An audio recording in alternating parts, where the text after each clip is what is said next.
दोषियों को कड़ी से कड़ी सजा दिलवाने के लिए मेरी सरकार प्रतिबद्ध है। सरकारी भर्ती हो या फिर परीक्षाएं, सुनिए, परीक्षाएं किसी भी कारण से इनमें रुकावट आए, ये उचित नहीं है। इनमें शुचिता और पारदर्शिता बहुत जरूरी है। हाल ही में कुछ परीक्षाओं में हुई पेपर लीक की घटनाओं की निष्पक्ष जांच और दोषियों को कड़ी से कड़ी सजा दिलवाने के लिए मेरी सरकार प्रतिबद्ध है। इससे पहले भी हमने देखा है कि कोई राज्यों में पेपर लीक की घटनाएं होती रही है।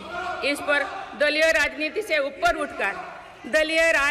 ऊपर उठकर देशव्यापी ठोस उपाय करने की जरूरत है। संसद ने भी परीक्षा में होने वाली गड़बड़ियों के विरुद्ध एक सख्त कानून बनाया है।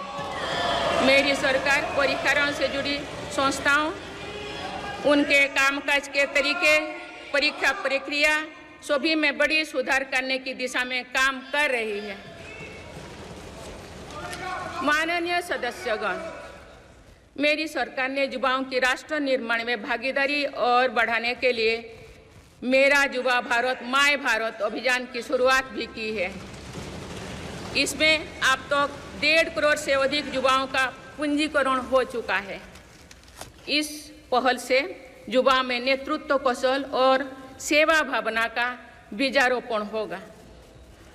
आज हमारे युवाओं को खेलों में भी आगे बढ़ने के नए अवसर मिल रहे हैं। मेरी सरकार के प्रभावी प्रयासों का परिणाम है कि भारत के युवा खिलाड़ी वैश्विक मंचों पर रिकॉर्ड संख्या में मेडल्स जीत रहे हैं।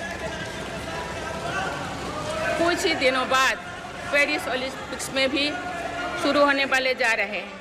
ओलंपिक्स में देश का प्रतिनिधित्व करने वाले हर खिलाड़ी पर हमें गर्व है। मैं उन्हें अपनी शुभकामनाएं देती हूँ। इन उपलब्धियों को और आगे ले जाने के लिए भारतीय ओलंपिक संघ 2036 ओलंपिक्स खेलों की मेजबानी की तैयारी भी कर रही है।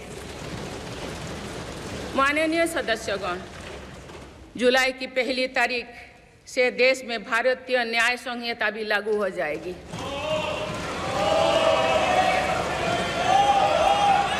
अंग्रेजी राज में गुलामों को दौड़ देने की मानसिकता थी। दुर्भाग्य से आज़ादी के अनेक दशकों तक गुलामी के दौर की यही दंड व्यवस्था चलती रही। इसे बदलने की चर्चा अनेक दशकों से की जा रही थी, लेकिन ये साहस भी मेरी सरकार ने ही करके दिखाए हैं।